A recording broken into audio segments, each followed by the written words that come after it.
Hello दोस्तों, मैं हूं पार्थ हद्रोजा और आज हम बात करेंगे एक अनदर D2C टॉपिक के बारे में, RTO। तो RTO होता क्या है? RTO is a return to origin. हमारे से हमने जो यहाँ से शिपिंग किया होता है पार्सल कस्टमर को, वो कस्टमर को पहुँचे बिना या फिर कस्टमर के पास एक्सेप्ट नहीं करता तो वो हमारे पास वापस आ जाता है, उसको हम बोलते हैं RTO। लेट सपोज आपने एक टी शर्ट ऑर्डर किया था 500 रुपये का, आपने वो T shirt cash on delivery पे ऑर्डर किया। जब आपके पास वो टी शर्ट आया तो आपने लेने से मना कर दिया कोई भी चीज़ से, या फिर आपका मन बदल गया, या फिर आपके पास उस टाइम पे कैश नहीं थी, कोई भी चीज़ से आपने मना कर दिया, तो वो टी शर्ट आपका वापस चला गया सेलर के पास। तो वो सेलर के लिए RTO हुआ, सेलर का वो नुकसान हुआ, तो ये इसको सेलर के लिए RTO कहा जाएगा। समझे? तो ये RTO होता क्या है इसके बारे में बात करते हैं। RTO होता कैसे है और उसके रीजंस क्या है। Main reasons Y RTO happens कि कस्टमर घर पे अवेलेबल नहीं होता। कस्टमर घर पे अवेलेबल नहीं होता तो RTO हो जाता है। और उसके अलावा इम्पल्सिव बाइंग भी RTO करती है। आज कस्टमर ने जब ऑर्डर देखी चीज़ पसंद आई, ऑर्डर कर दिया, लेकिन 3-4 दिन बाद जब कस्टमर के पास वो प्रोडक्ट पहुंची तब कस्टमर का मन बदल जाता है कि उसको वो चीज़ नहीं लेनी है, तो वो कैंसिल कर देता है ऑर्डर। तब जाके पार्सल RTO हो जाता है। या फिर कभी कभी गलत एड्रेस डाल देता है कस्टमर, तो भी वो RTO हो जाता है। कभी कभी कस्टमर नॉट रीचेबल एरिया का होता है और फ़ोन रिसीव नहीं करता, तब उसकी वजह से भी RTO हो जाता है। कभी कभी डिलीवरी बॉय की गलती की वजह से भी RTO हो जाता है पार्सल। RTO के पार्सल के बहुत सारे रीज़न है।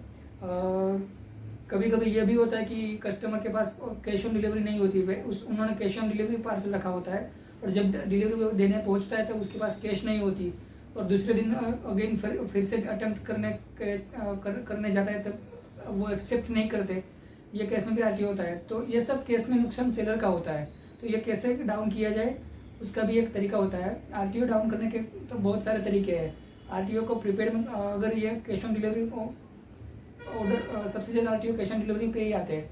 अगर इसको COD को प्रीपेड में कन्वर्ट किया जाता है तो RTO डाउन होने के चांसेस ज़्यादा है। प्रीपेड ऑर्डर के अलावा आप व्हाट्सएप कंफर्मेशन भी कर सकते हैं। जैसे ही किसी का ऑर्डर आता है, आप व्हाट्सएप पे उसको मैसेज कीजिए, वो कंफर्मेशन के जरिए, व्हाट्सएप API के जरिए उसको कंफर्म कीजिए कि आपने ऑर्डर किया था। तो वहाँ पे बंदा यस टिक करेगा तो ही यहाँ से ऑर्डर जाएगा, या फिर कॉल के जरिए कंफर्मेशन कीजिए।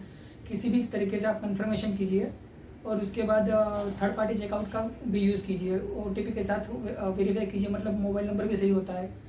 अगर ये नहीं करे तो कभी कभी ये हमारे साथ पहले के शुरुआती स्टेज में होता था, कस्टमर मोबाइल नंबर जो डालता है वो स्विच ऑफ मिलता है हमें।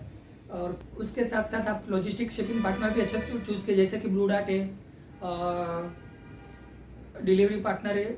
आपको अलग अलग पिन कोड के लिए अलग अलग पार्टनर चूज़ करने होंगे।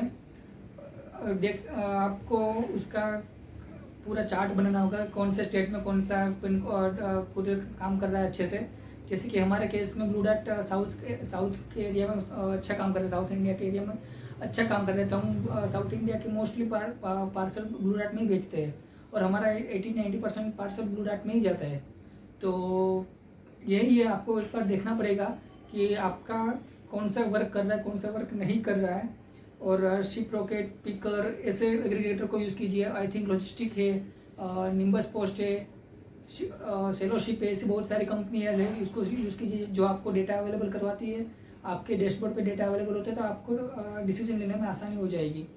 ये सब कुरियर पार्टनर आपको इंडिया रिपोर्ट भी देंगे। इंडिया मतलब नॉन डिलीवरी रिपोर्ट। ये इंडिया रिपोर्ट को डेली फॉलोअप लीजिए, कस्टमर से बात कीजिए क्यों उन्होंने ऑर्डर एक्सेप्ट नहीं किया, तो क्या वजह रही थी, क्या डिलीवरी गाय की गलती थी, ये सब चेक करते रहिए। अगर डिलीवरी गाय उनको पार्सल देने नहीं गया तो यहाँ से आप कुरियर वाले कंपनी को बता सकते हो, रिकॉर्डिंग दे सकते हो कि भाई कस्टमर को तो चाहिए लेकिन डिलीवरी बॉय देने नहीं गया। तो आपकी इमेज बनी रहेगी, और आपका पार्सल भी, आपका RTO भी डाउन जाएगा, आपका पार्सल भी डिलीवरी हो सकता है इस केस में। बस तो यही कुछ सारे वे है जहाँ से RTO डाउन हो सकता है।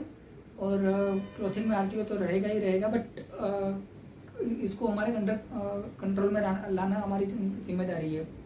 अगर आपको इस वीडियो से कुछ सीखने को मिला है तो कमेंट में लिखिए लर्निंग मोड ऑन, और सब्सक्राइब करना मत भूलना।